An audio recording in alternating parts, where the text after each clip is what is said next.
Alan. My apologies. Alan. Thank you very much. So, reasons to be cheerful, all of you.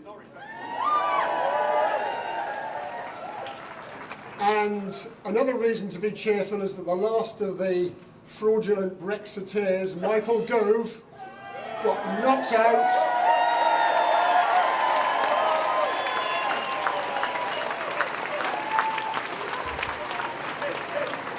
But at least he stayed around. The other two ran off in fright because of what they'd done.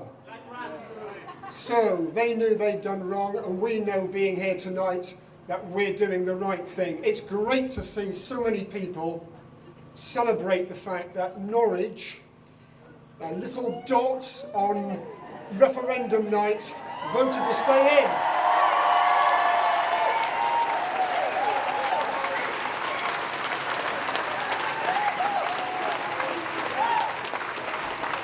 And that's part of our history, it's part of our progressive politics in this city, and it is about driving the future in a way that gets us back and close to Europe where we belong. We know that economically, socially, politically, that our heart lies in Europe. We are a great European city, and we want to stay part of Europe.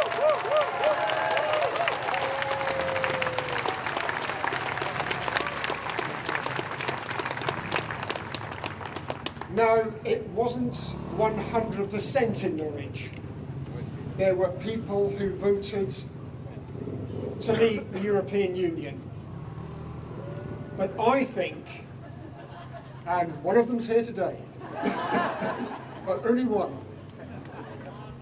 But when you think about why many of those people voted in the way that they did, it was, I think, in part a sense of despair about a society which wasn't providing people with the rights that we should all enjoy. There are some real political fault lines, some social and economic fault lines that need to be addressed. Because the sorts of things that all of us were voting for was for a decent society, a more equal society. And many of the people felt that they were voting out partly because the things that we all deserve, decent homes, decent jobs, a decent future, decent schools, were not available. So I think there is an overwhelming majority at this particular point, this crucial point in this city's history, a crucial point in the history of this country, about what is the direction that is now to be taken. So, we have a resolution at our full council, and you're very welcome to come Tuesday night at 7:30. We'll be debating two resolutions, one asserting the reasons why we need to be part of the European Union, part of Europe in a strong and meaningful way, and making sure that we tie ourselves close to Europe during this transitional period. And the other is a motion which is about tolerance. It's about all of us being inclusive, all of us being together. Everybody in this city makes a contribution, and we need to celebrate that, never more so than now.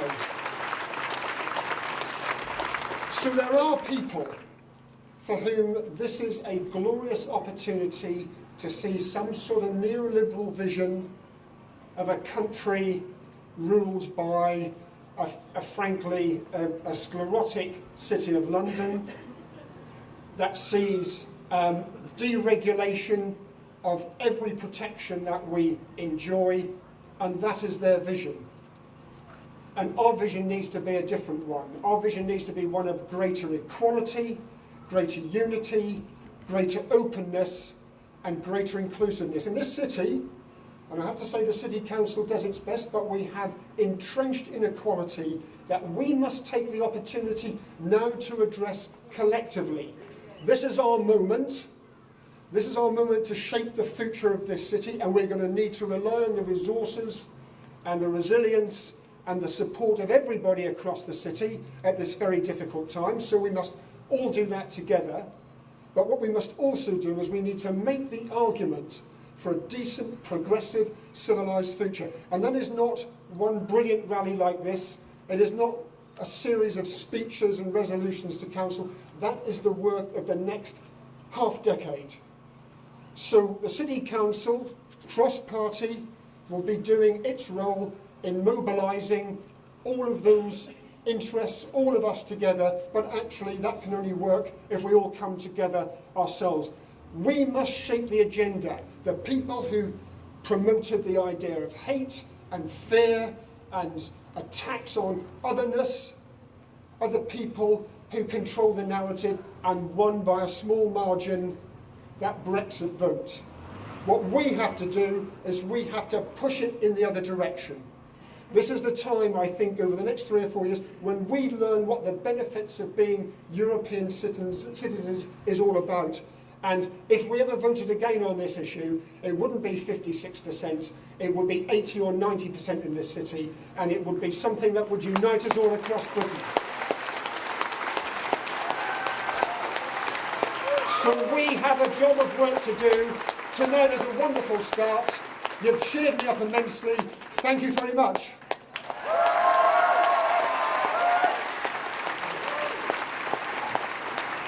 Thank you, Alan.